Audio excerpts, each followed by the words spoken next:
Всем привет! Сначала нам втюхивали, что бензин дорожает, потому что дорожает нефть. А когда нефть начала дешеветь, оказалось, что бензин от цены на нефть не зависит. Сейчас цена на нефть снова начала расти. И теперь оказывается, из-за этого растет и цена на бензин. А теперь вопрос. Как вы думаете, будет ли зависеть цена на бензин от цены на нефть, если стоимость нефти снова будет падать? Я думаю, ответ более чем очевиден. А вот что сам Путин отвечает на вопросы о росте цен на бензин. Ведь Россия является одной из ведущих стран в мире по добыче нефти. Но тенденция складывается в последние годы такая, что цены на нефть в мире падают, а цены на бензин в России растут. Путина спросили, почему так происходит и что с этим будете делать. Глава России сказал, что это связано со многими факторами, ведь цена определяется и конъюнктурой, и внешней конъюнктурой. И если у нас свободный рынок, то мы принципиально не можем свои цены держать по-другому, чем в соседних странах, иначе нам нужно будет создать новый железный занавес. Путин заявил, что у нас якобы и так топливо дешевле, чем во многих странах соседей. Сам Сечин охарактеризовал себестоимость добычи в Роснефти как одну из самых низких в мире, а себестоимость в России недавно была ниже, чем в США и Саудовской Аравии. А вот сколько бензина и другого топлива можно получить из одного барреля нефти. Тут даже по 10 рублей топливо окупит все издержки добычи и переработки и транспортировки.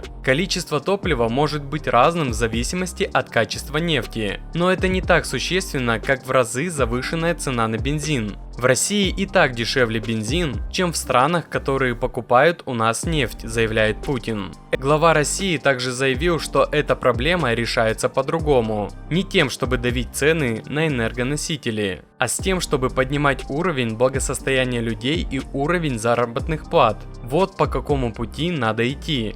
Ну а если вы планируете купить новый автомобиль, то самый выгодный способ – это зайти на autospot.ru. Ведь только тут собраны все предложения на автомобили от официальных дилеров, причем указываются и скидки. Возьмем для примера китайские автомобили. Тут встречаются скидки от 50 до 100 тысяч рублей на покупку за наличные. Если в вашем городе таких скидок нет, посмотрите, к примеру, Питер. Там прям предложения очень хороши. И так по каждой марке и модели. Остается лишь выбрать машину и оставить заявку для бронирования. Заходите на Автоспот, ссылка в описании. К примеру, в Венесуэле, чья экономика не самая лидирующая среди всех мировых экономик, цены на нефть составляют 60 копеек. Каким образом образовываются вот эти цены? Правительство каждый раз искусственно сдерживает этот рост цен. И уже 17 лет цена на бензин в Венесуэле не изменилась, потому что весь народ, который избирает руководство страны, считает,